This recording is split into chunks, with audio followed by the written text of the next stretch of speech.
এখন আর একদম সময় নেই, খাওয়ার সময় নেই।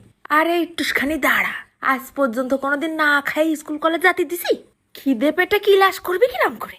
পেটে ব্যাটারি না থাকলে মনে হবে না যে স্যারও ঝগড়া করতেছে। আসসালামু আলাইকুম। রোজ রোজ তো আবার সকালবেলায় একই নাস্তা ভাল লাগে না, মাঝে মধ্যে একটু সকালবেলা ঝটপট করে ডিম পোলাও রাইন্দে দেই।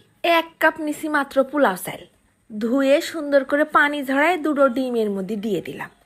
তারপরে দিচ্ছি 3-4 চিরা কাঁচা ঝাল আর 1-2 ধনে পাতার ডাল কুচোয়ে সুন্দর করে চামচ দিয়ে ঘুটে ঘুটে আগে মাখাই নেব। ডিমটা যেন চাইলের কোনায় কোনায় মিষ্টি বাদ না থাকে। ফ্রিজের মধ্যে আদা রসুন বাটা রয়েছে এখন হাড় হয়ে, কি দাঁত দিয়ে ভাঙবে? তার চেয়ে 2-3 কোয়া রসুন আর একটুখানি আদা নিয়ে ঝটপট করে শিলপাটায় ছেঁচে নিছি। এবার কড়ার মধ্যে ফেলাই দিলাম 1 টেবিল চামচের মতন বাটার। তোমাদের মন চাইলে তোমরা ডাইরেক্ট ঘি অথবা সয়াবিন তেল দিয়েও রাঁধতে পারো। দিয়ে দিচ্ছি একটা বড় সাইজের পেঁয়াজ কুচি, তারপরে একটা 1.5 ইঞ্চি সাইজের একটা দারচিনি, 2টো লবঙ্গ আর 2খন ফাটানো এলাচ। ভালো করে নাড়ে ছেড়ে পেঁয়াজটা আগে কিছুক্ষণ ঘিয়ের মধ্যে ভাজা ভাজা করে নিতে হবে না। সুন্দর একটা ঘেরান বেরোলি দিয়ে দিলাম ওই আদা রসুন ছেঁচাটুক। তারপরে ফেলা দেবো বেশ খানিকটা স্বাদ অনুযায়ী নুন। কিছুক্ষণ নাড়ে ছেড়ে আবার ভাজা ভাজা করে নিয়ে দিয়ে দেবো আবার একটা টমাটুম কষি। টেস্টটা ফাইন আসবে না।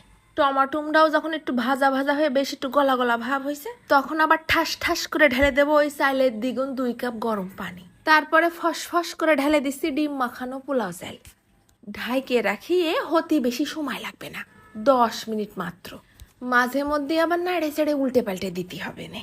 ঢাইকে খুলে রাঁধতে নেবো ভাতের চাল সিদ্ধ হওয়া পর্যন্ত।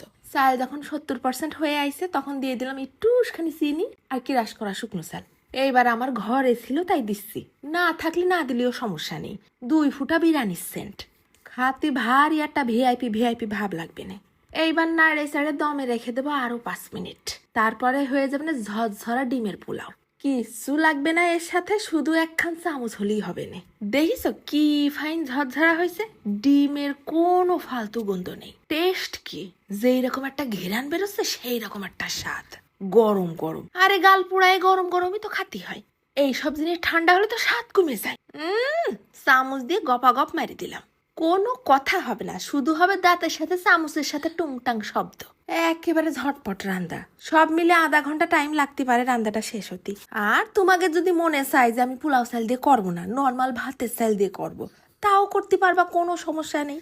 কিন্তু পানির পরিমাণটা একটু বাড়াই দিতে হবে। এই সকাল সকাল না খেয়ে দিন চালানো যায়, আর এইরকম একটা ভারী সুস্বাদু নাস্তা যদি 1 বাটি হয় আর কিচ্ছু লাগে, সারাদিনের এনার্জি পেয়ে যাবে। পেট ঠান্ডা তো জগৎ ঠান্ডা। পোলা পান খাবে না মানে তুই খাবি, তোর বাপেও খাবে, ইচ্ছার কথা। আমার তো আজকে সকালে চিন্তা শেষ, তো আজকে খাতে খাতেই চলে গেলাম। ধন্যবাদ।